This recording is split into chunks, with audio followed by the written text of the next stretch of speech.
முன்னாள் பிரதமர் மன்மோகன் சிங்குக்கு அஞ்சலி செலுத்தும் விதமாக கருங்கலில் கைகளில் மெழுகுவத்தை ஏந்தி நூற்றுக்கணக்கானோர் மௌன ஊர்வலம்.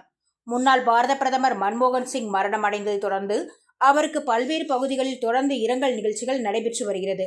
இதன் ஒரு பகுதியாக கன்னியாகுமரி மாவட்டம் கிள்ளியூர் வட்டார காங்கிரஸ் கமிட்டி சார்பில் மறைந்த முன்னாள் பிரதமர் மன்மோகன் சிங்கிற்கு அஞ்சலி செலுத்தும் விதமாக தமிழக சட்டமன்ற காங்கிரஸ் கட்சி தலைவர் ராஜேஷ்குமார் எம்எல்ஏ தலைமையில் கருமாவிளை சந்திப்பில் இருந்து நூற்றுக்கணக்கானோர் கைகளில் மெழுகுத்திரி ஏந்தியபடி கருங்கல் பேருந்து நிலையம், மூசாரி சந்திப்பு, பெத்தலேகம் பள்ளி சந்திப்பு வழியாக கருங்கல் பேருந்து நிலையத்தை அடுத்துள்ள ராஜீவ்காந்தி சிலை வரை ஊர்வலமாக சென்றனர்.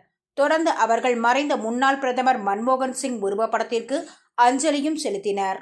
நம்முடைய மரியாதைக்குரிய டாக்டர் மன்மோகன் சிங் அவர்கள் நம்மை விட்டு பிரிந்து சென்றாலும் அவர் நம்மோடு இருக்கிறார் என்ற அந்த உணர்வு, ஏனென்றால் அவர் மிகப்பெரிய சீர்திருத்தத்தை பொருளாதாரத்தில் கொண்டு வந்த மாமேதை. அவருடைய பாதையில் நாம் செல்ல வேண்டும், அவருடைய புகழை மற்றவரிடம் நாம் பரப்ப வேண்டும் என்று சொல்லி விடைபெறுகிறேன். நன்றி, வணக்கம். செய்திகளை உடனுக்குடன் தெரிந்து கொள்ள சான்றோர் குரல் பக்கத்தை